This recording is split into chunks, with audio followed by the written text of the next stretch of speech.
Avant de commencer, si vous êtes nouveau, n'oubliez pas de vous abonner et d'aimer la vidéo si elle vous a plu. Activez la cloche de notification pour ne louper aucune de nos prochaines vidéos. C'est parti!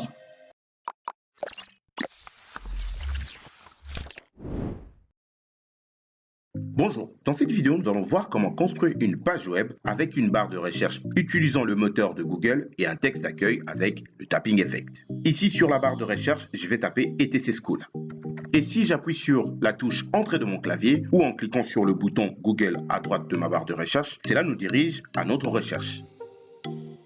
Nous allons construire cette page étape par étape en utilisant le HTML, le CSS et un peu de JavaScript. C'est parti!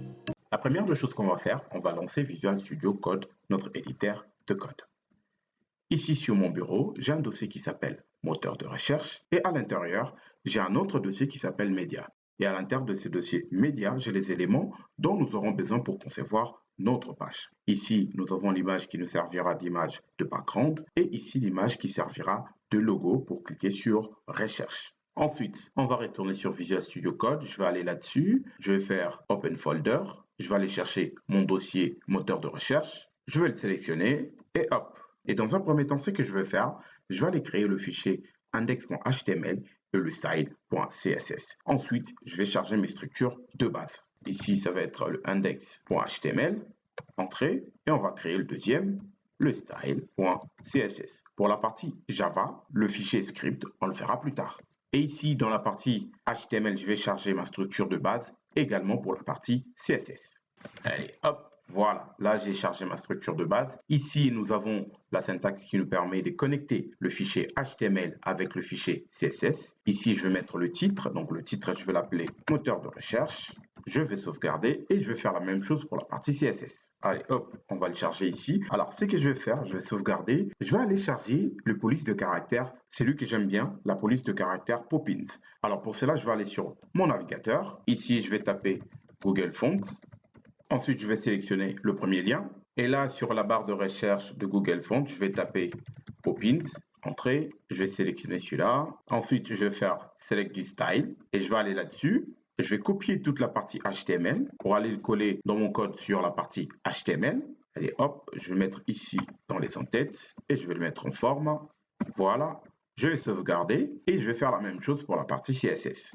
Je vais copier et je vais remplacer cette ligne et je vais sauvegarder. Voilà, c'est fait. Ensuite, ce que je vais faire, je vais retourner dans la partie HTML pour créer la première division. Alors, la première division ici, je vais l'appeler conteneur. Ensuite, je vais la récupérer, je vais sauvegarder, je vais aller dans la partie CSS pour le personnaliser. Et c'est parti. La première des choses, je vais mettre un width à 100%, un min high à 100 VH, un padding que je mettrai à 5% et je vais ajouter notre image arrière-plan. Donc ça va être le background image ici et je vais utiliser le URL et je vais aller chercher le dossier, donc c'est en média / le fichier qui est là. Je vais le sélectionner, je vais ajouter un background position. Donc ici que je vais mettre bien évidemment à center, mais également le background size que je vais mettre à cover. Je vais ajouter un display à flex. Ensuite, un align item que je vais mettre à center. Et pour finir, un justify content à center également pour la suite de la partie typing. On va sauvegarder. Ensuite, une fois que c'est sauvegardé, je vais aller dans mon dossier ici. Je vais ouvrir le navigateur et je vais lancer le fichier index.html. Voilà, ici vous avez vu, on a bien chargé notre image d'arrière-plan. On continue. Maintenant, ce qu'on va faire, on va aller créer notre barre de recherche dans la partie HTML. Donc, on va le faire à l'intérieur de cette division. Alors, pour ce faire, on va utiliser les balises form. Donc, pour cela, je vais taper form. Alors, à quoi servent les balises form? Les balises form représentent un formulaire, c'est-à-dire une section qui contient des contrôles interactifs permettant à un utilisateur de fournir des informations. Ensuite, je vais ici intégrer la balise input qui nous permettra de rentrer des informations. Donc ici, je vais préciser le type. Alors, ça va être du texte tout simplement. Ensuite, on va mettre un placeholder. Un placeholder ici, je vais dire recherche. Donc, ça va être le texte qui va s'afficher. Et plus loin, ici, je vais ajouter un name que je vais mettre AQ. Le recherche ici, c'est le texte qui s'affichera toujours sur la barre de recherche. Ensuite, ce que je vais également faire, je vais ajouter un bouton. Et ici, je vais préciser quel type de bouton ça va être. Donc, ça va être un bouton Submit, donc pour valider. Et à l'intérieur de ce bouton, je vais ajouter une balise image, donc un IMG pour charger notre image, donc notre icône de recherche. Je vais préciser la source. Et là, la source, c'est dans quoi? C'est dans Média. Hop, le logo ici. Ensuite, je vais sauvegarder. Et si je retourne sur ma page et que je l'actualise, voilà, vous voyez, ici, on a déjà créé notre barre de recherche. Vous voyez le texte ici, recherche, et le logo ici. Donc, on va personnaliser tout ça pour le centrer, pour que ça soit bien plus propre. Alors, pour concevoir cette barre de recherche, ce que je vais d'abord faire ici, je vais dire que ça va être un formulaire d'action, mais je vais ajouter une classe. Donc, la classe ici, je vais créer une classe qui nous permettra de personnaliser ce dernier. Donc, comme classe, je vais tout simplement l'appeler barre de recherche. Je vais sauvegarder. Ensuite, je vais le récupérer pour aller les personnaliser dans la partie CSS. On va copier. On va aller dans la partie CSS. Hop, et c'est parti. La première des choses ici, je vais paramétrer le width à 100%, le max width que je mettrai à 700 px. Ensuite, je vais ajouter un background. Et le background ici, je vais utiliser un code couleur RGBA. Ensuite, je vais ajouter un display que je mettrai à flex, un align item que je mettrai à center, et on va ajouter les border radius 50 px. Ensuite, on va mettre les paddings pour les dimensionner en hauteur et largeur. Ici, je mettrai à 2 px et de l'autre côté à 20 px. Je vais sauvegarder. Ensuite, je vais aller réactualiser ma page. Voilà. Vous voyez ici, on est en train de designer en fait notre élément, la barre d'ensemble. Et ici, on a toujours notre élément ici, le input, qui reste encore à cette taille-là, qu'on va aller personnaliser également. Alors, pour que le input ici switch bien avec la barre ici, qu'on vient de personnaliser, je vais tout simplement le mettre en transparent. Donc, pour cela, je vais retourner dans la partie CSS. Alors, ce que je vais faire, je vais copier tout ça et je vais le coller juste là en dessous et je vais ajouter l'élément input bien sûr. Alors pour le input ici, je vais mettre un background à transparent, je vais mettre un flex à 1, un border à 0, un outline, je ne vais pas le mettre, donc du coup je vais mettre un none.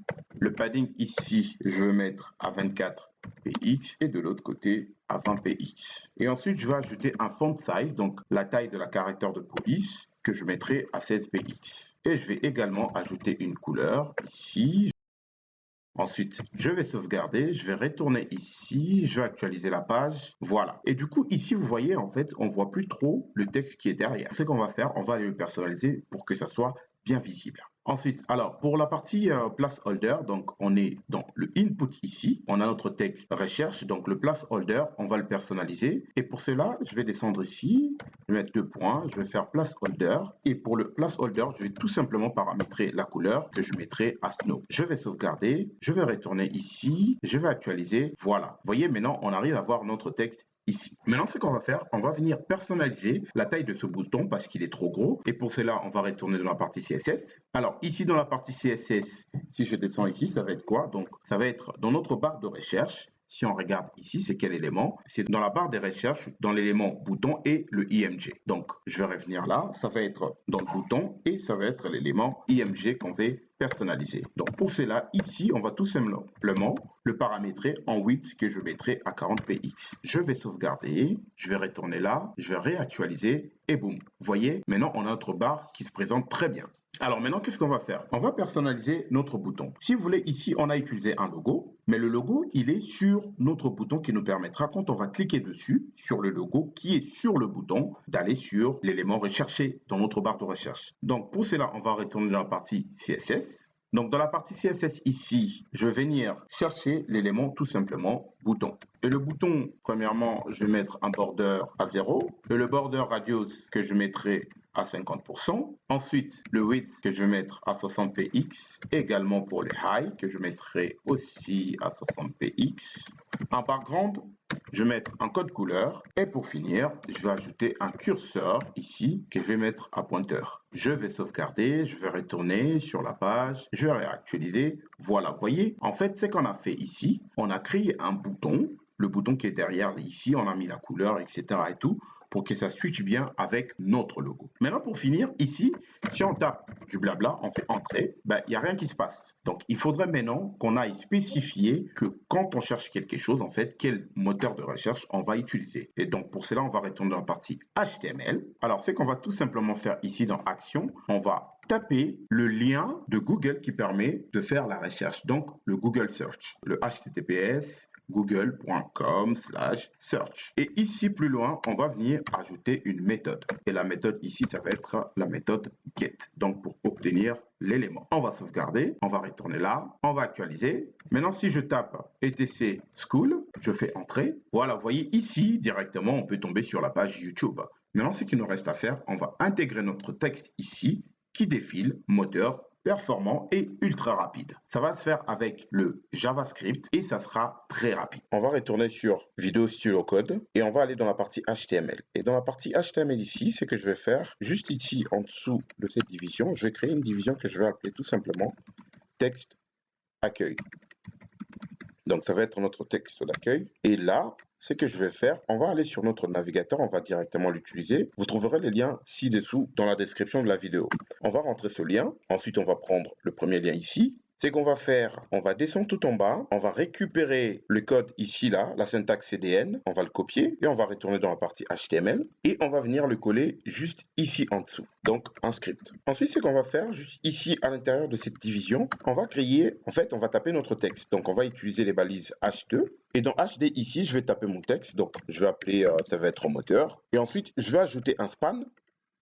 Le span ici, on va également ajouter une classe parce qu'on en aura besoin pour la partie script. Je vais tout simplement l'appeler animation. On va retourner dans le GitHub, le site. Alors, on va descendre juste ici, là. On va récupérer ce code, ce morceau de code JavaScript. On va le récupérer, on va le copier. On va retourner dans la partie HTML. Juste ici en dessous, on va le coller. On va le modifier, on va enlever les commentaires. Hop, on va ajouter ici qu'il s'agit d'un script, bien sûr. Voilà. Donc maintenant, ce qu'on va faire ici, ça ne va pas être Element. Donc c'est pour ça qu'on a créé une classe dans notre span ici. Je vais copier animation et je vais le remplacer ici. Ensuite, ce que je vais faire, je vais modifier ce texte. Donc on avait dit c'est un moteur performant et ultra rapide. Ensuite, ce que je vais faire, je vais spécifier la vitesse de typing quand on écrit le texte, mais aussi la vitesse de retour et on en fera une boucle. Donc pour cela, on va ajouter le speed. Alors ça va être les type speed que je vais mettre à 50. Mais également le backspeed que je mettrai aussi à 50 et je vais dire qu'il s'agit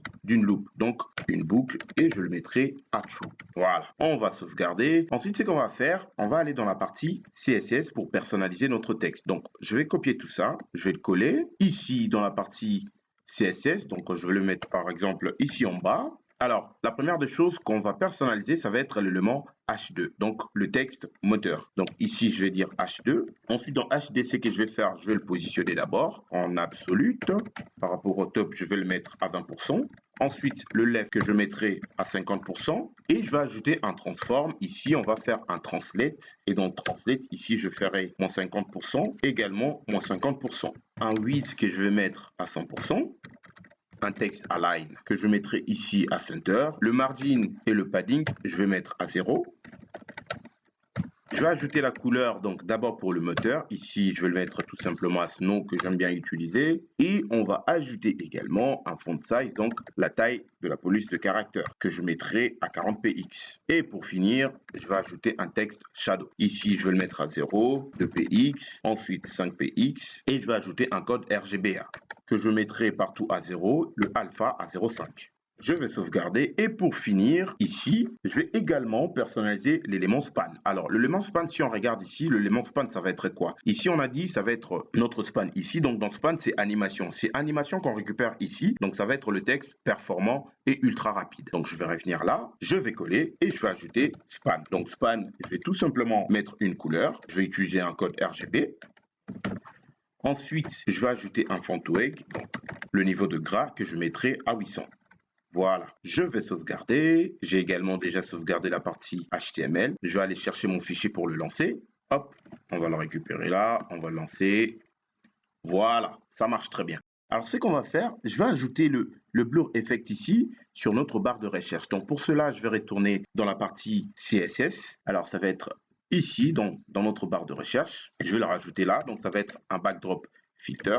Ici, je vais bien sûr spécifier qu'il s'agit bien du blur, que je vais mettre ici à 4px. Et ensuite, je vais ajouter une saturation, donc saturate, que je vais mettre à 180%. Je vais sauvegarder, je vais retourner, je vais actualiser la page. Voilà, on a notre blur effect. Alors si la vidéo vous a plu, n'oubliez pas de mettre un pouce bleu pour encourager la chaîne, de vous abonner si ce n'est pas encore fait et d'activer la cloche de notification. N'oubliez donc pas de partager la vidéo. So, stay tuned. À la prochaine vidéo. Ciao.